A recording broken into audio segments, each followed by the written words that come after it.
Hello, Asheville and beyond. This is Kelly M. Beard of Karmic Tools and Lunar Reflections. How's everybody doing? Happy Friday. It is January 28th, 2011. Oh, my goodness. Time flies when you're having fun. So how's everybody feeling?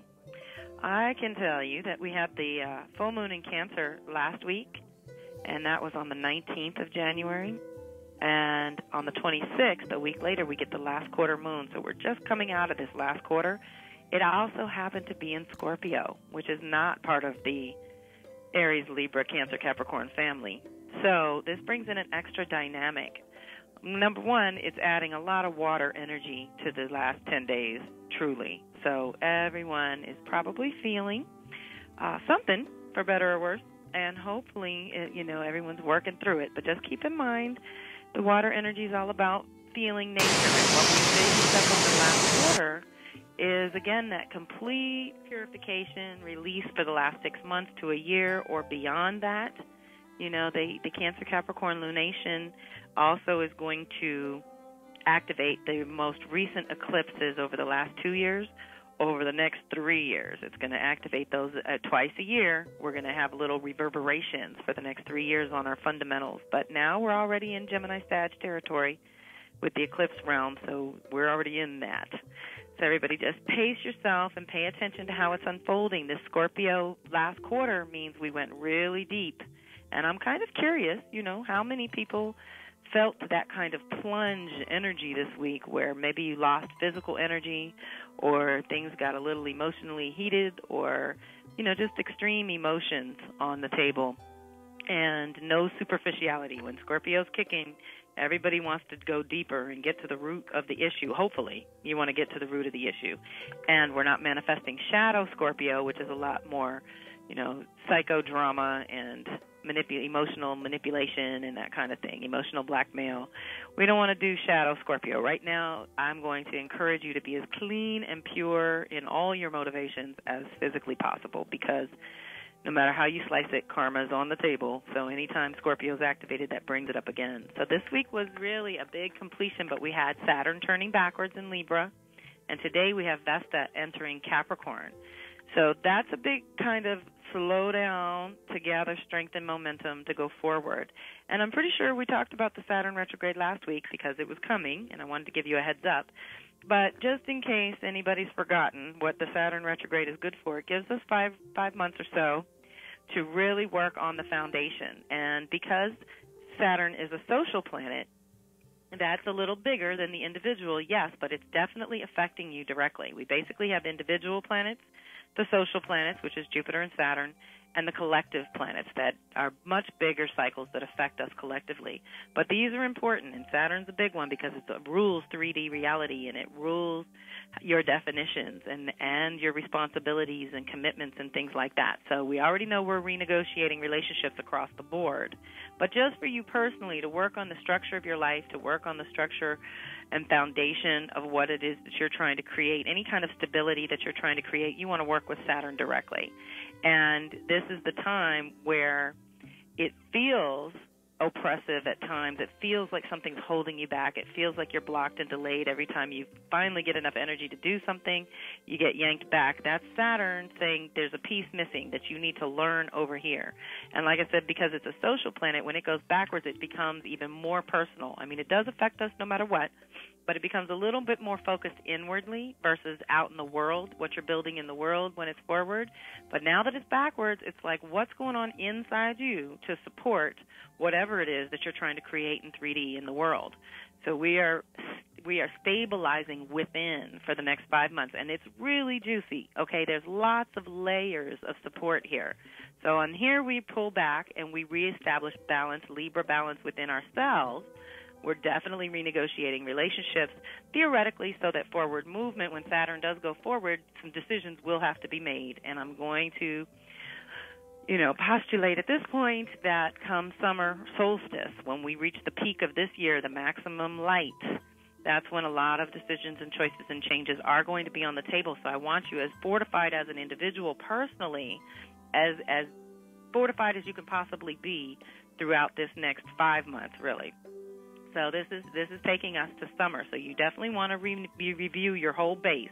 What is your life based on? Where is the stability? How do you provide and protect your own creations and whatever it is that you're doing in the world and contributing? And where are the commitments versus the obligations, and how weighty is it? You know what I mean? Are we being responsible for our choices, or are we being obligated to others? It's all kind of confusing right now, and that's some of the water energy. Getting feelings all stirred up can get people off track. So you want to make sure any mental gymnastics or emotional gymnastics going on within you isn't preventing you from seeing what you really, really, really do need to pay attention to. And that's what this 5 months is going to do. Saturn's going to help you fill in some blanks on the back end. Work on your fear and doubt, delays and blockages. That's all Saturn's realm.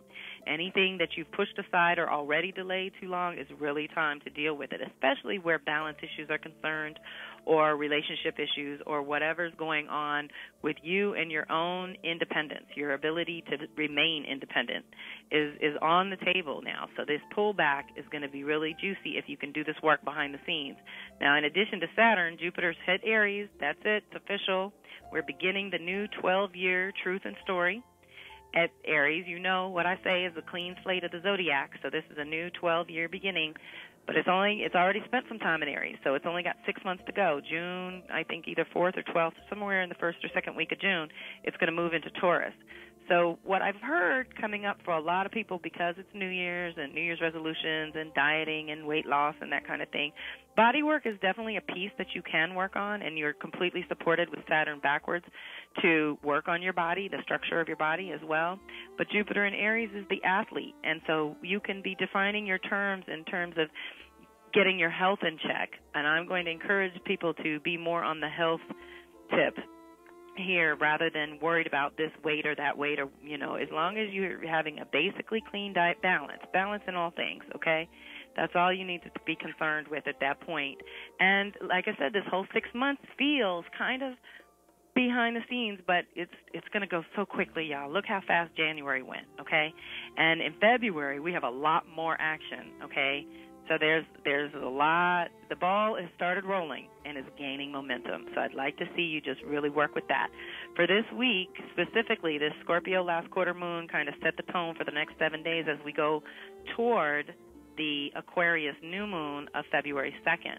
So my note to everyone said a week after the full moon, here we are, dealing with another powerful water sign, which is Scorpio, within hours of Saturn retrograding, going backwards, intensifying things further. This week you may feel pulled back by forces unseen. Part of it is the moon reminding you, through your moods and feelings, that the motivations for all that you are creating must remain pure. And you must also remain responsible for this creative power looking to manifest through you. Okay, we want to be open channels to allow power to manifest through.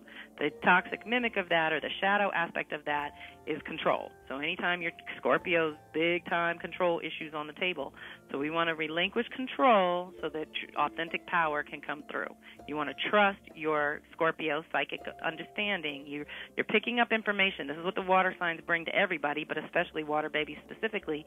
It's information coming through feelings, through just an intuitive feeling.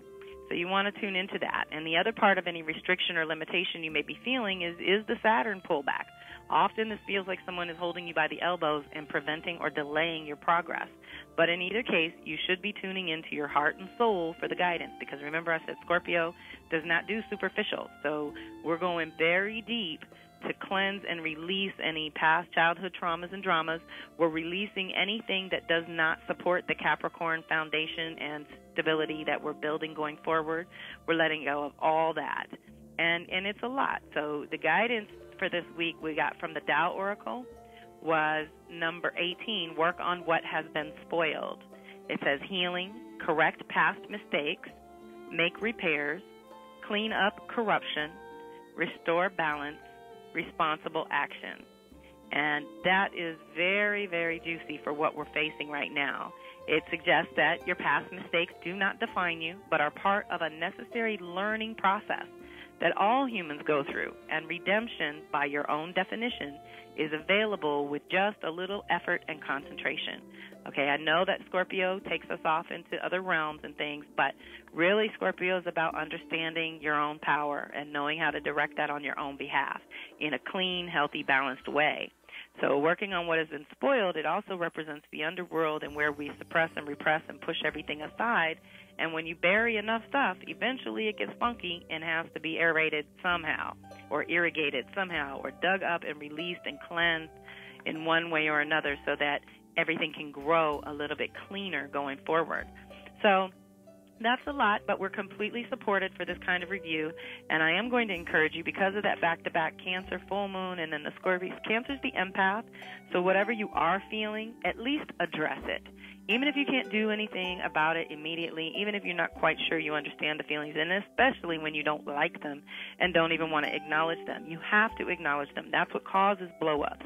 That's what causes things to go haywire on the back end, and the very thing you're trying to avoid, you end up making it happen. So nobody likes to go through all that kind of drama.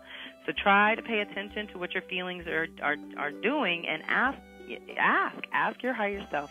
Invite the answer. Open up to receive that answer. And as soon as you ask for guidance, trust me, something will click in your conscious awareness that says this is what's going on right at this moment. And Saturn's pretty big. So I'm going to suggest, too, that you set the tone going forward for this 5 months, because this is a lot of release work that we've already done. We've still got a couple of more of these full moons at the last degrees, taking us to spring equinox before things really get rolling.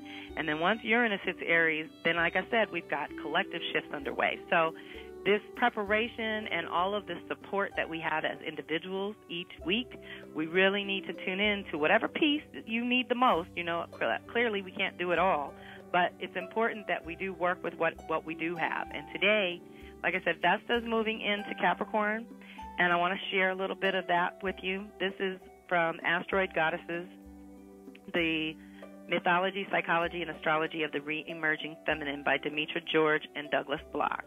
Now, what Vesta is all about, this is one of the asteroids. She's one of the divine feminine energies, and she represents the ways we face issues of personal integration, work, devotion, commitment, sacrifice, alienation from personal relationships, and a whole range of sexual complexes based on denial and fear of intimacy. Now, she's moving into Capricorn, which is kind of the king of denial and the fear of intimacy. But they have other ways of expressing their intimacy, let's put it that way. And this is going to bring her there. Now, what ends up happening is Vesta's what's really deeply sacred to us. And it's animating Capricorn, which means the work. It does mean the structure. It means the bigger picture. You know, what is the foundation that you're working for? And when it shows up in each sign, this is the style of focus and commitment and what we have to exclude from our lives in order to achieve that purpose. So what do you have to give up in order to do what you want to do, or to do what's sacred to you, what Vesta represents for you?